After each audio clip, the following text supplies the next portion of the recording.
Anamnesis, liturgia que se hace vida. Bienvenidos hermanos a este nuevo encuentro de este espacio Anamnesis, liturgia que se hace vida. Hoy nos adentraremos en un nuevo tema, la liturgia y la identidad de la Iglesia. Quédense con nosotros.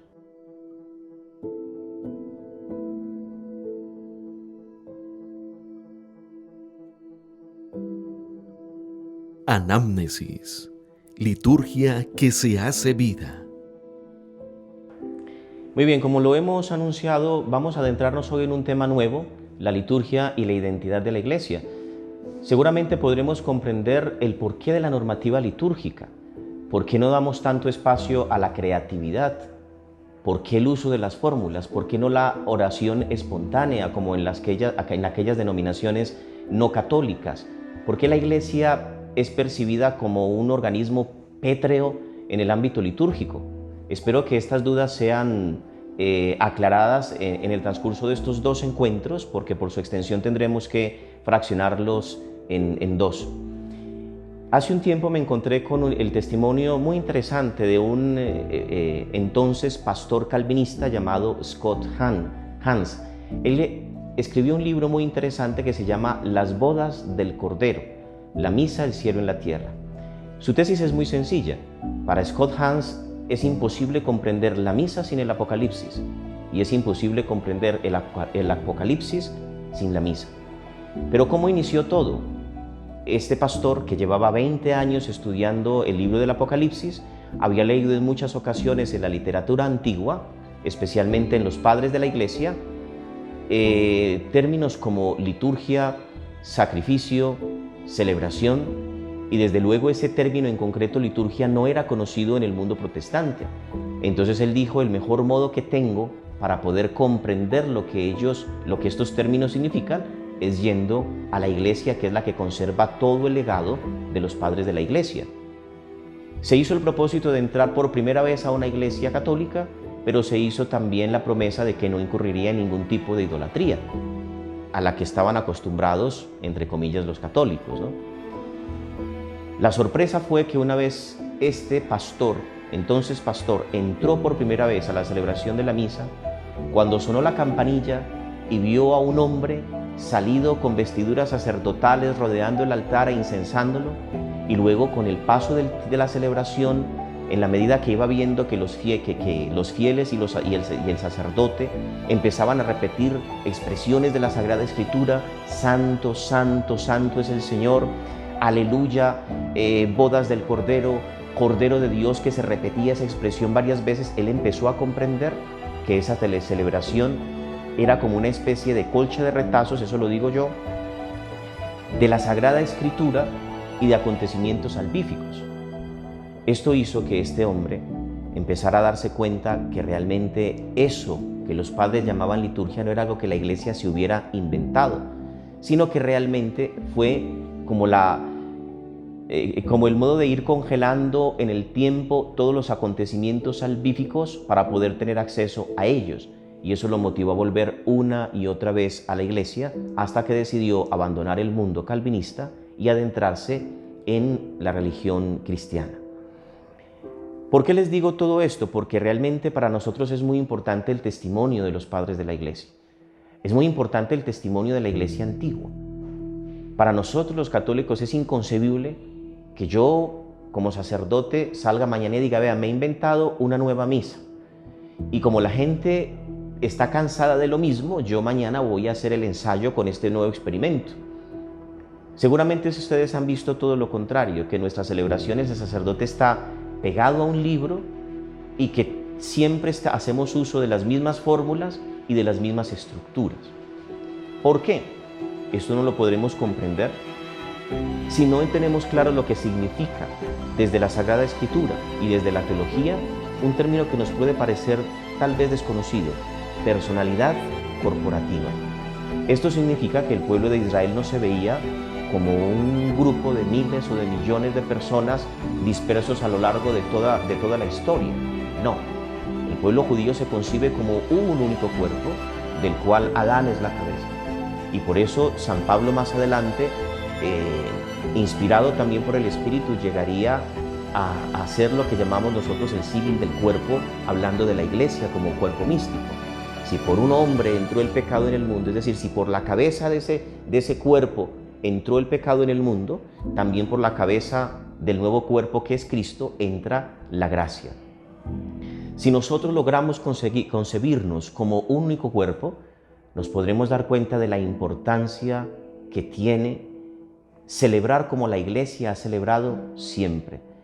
Yo personalmente como sacerdote siento un profundo orgullo cuando estoy en la celebración y me doy cuenta que estoy pronunciando para esa asamblea una oración escrita en el siglo III o una oración escrita en el siglo IV o en el siglo XI, porque eso a mí me lleva a comprender que la Iglesia, que este cuerpo que asocia a Cristo a su sacrificio, como lo advierte Sacrosanctum Concilium 7, no ha nacido ayer, que esto que yo le estoy dando a los fieles ahora, esto que estoy celebrando con los fieles ahora, no me lo he inventado yo ayer, ni se lo ha inventado la Iglesia hace 20, 30, 40 o 50 años. Orar como ha orado el cuerpo de Cristo durante toda su historia tiene para nosotros una gran importancia. Tiene que decirnos algo muy profundo. Por eso es muy importante también que nosotros comprendamos la importancia que para los padres de la Iglesia tenía adentrarse en la celebración. Para ellos no había una diferencia muy notoria entre la celebración y la vida cotidiana. Escribe un obispo español de apellido Rico Pavés que la Sagrada Escritura, los escritos de los padres de la Iglesia son un testimonio de que esos primeros cristianos hacían vida lo que creían y creían aquello que celebraban. Tal vez nosotros hemos perdido esa motivación inicial. Tal vez nuestras celebraciones se han vuelto un culto vacío, porque hemos terminado pensando que ser cristiano consiste simplemente en asistir a ritos que ya resultan vacíos, porque están desprovistos de ese afecto inicial. Recuerden que la semana pasada, en el último encuentro, hablábamos precisamente de eso. La liturgia necesita ese motor principal, que es el afecto.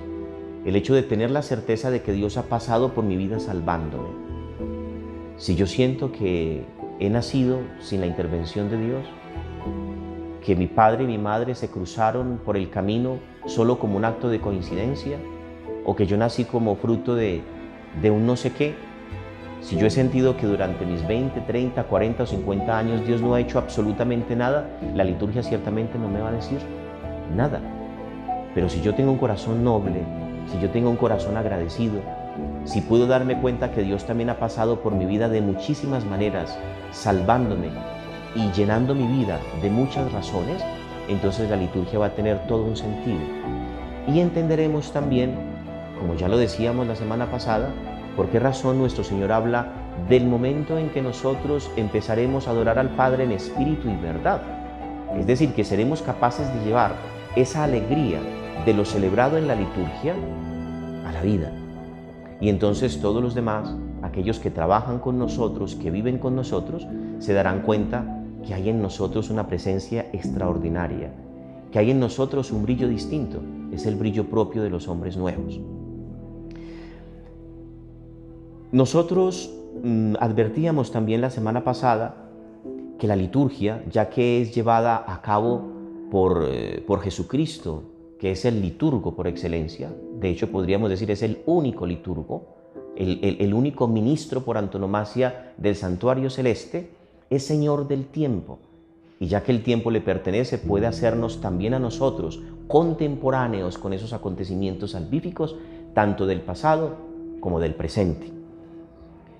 La liturgia siempre ha formado parte de la historia de la Iglesia. De hecho, cuando ustedes se acercan al capítulo 2, a partir del capítulo 2 del libro de los Hechos de los Apóstoles, pueden darse cuenta que ellos acudían semanalmente a ese encuentro que llamaban la fracción del pan. Y ese acto litúrgico de fraccionar el pan después de haber escuchado la palabra de Dios y la explicación por parte del apóstol fue lo que fue configurando tanto la Iglesia como la Eucaristía. Para ellos era muy claro que no era posible ser cristianos si no actualizaban el mandamiento que Cristo les había, si no llevaban a cabo el mandamiento que Cristo les había dado en la noche de su pasión. Hagan esto en memoria mía. Y por eso fue esa repetición continua, esa celebración continua semana a semana de la fracción del pan, la que fue constituyéndolos a ellos como iglesia. Como decía hace un momento, nosotros tristemente hemos concebido la liturgia simplemente como un conjunto de normas, de ritos, de cosas que tal vez no entendemos, y hemos perdido ese contacto con la fe vivida, con las celebraciones que Dios hizo en este cuerpo místico desde el siglo I, con lo que hizo con la humanidad desde las primeras etapas de formación de la Sagrada Escritura. O sea, hablemos propiamente de toda la historia de la salvación. Si perdemos ese contacto, podemos correr el peligro de convertir nuestras celebraciones, nuestra liturgia, en ritos vacíos. Si nosotros pensamos, por el contrario, en las razones, pero prescindimos de la celebración, podemos quedarnos simple y llanamente en una teología también vacía de sentido. Yo los invito, hermanos, para que no nos perdamos el próximo encuentro, en el cual continuaremos con esta explicación tan interesante, y podremos adentrarnos también en el tema de las fórmulas. ¿Por qué las fórmulas? ¿Por qué las normas? Pidámosle al Señor que esta serie de encuentros que hemos tenido alrededor de este espacio que hemos denominado Anamnesis, liturgia que se hace vida, nos ayude a amar este tesoro que la Iglesia ha conservado durante todos estos siglos y que ha ido entregando como lo que es, como un tesoro de generación en generación. Que también nosotros lo protejamos y lo amemos, porque es un tesoro que tenemos nosotros y que otras denominaciones quisieran tener y ya no pueden tener.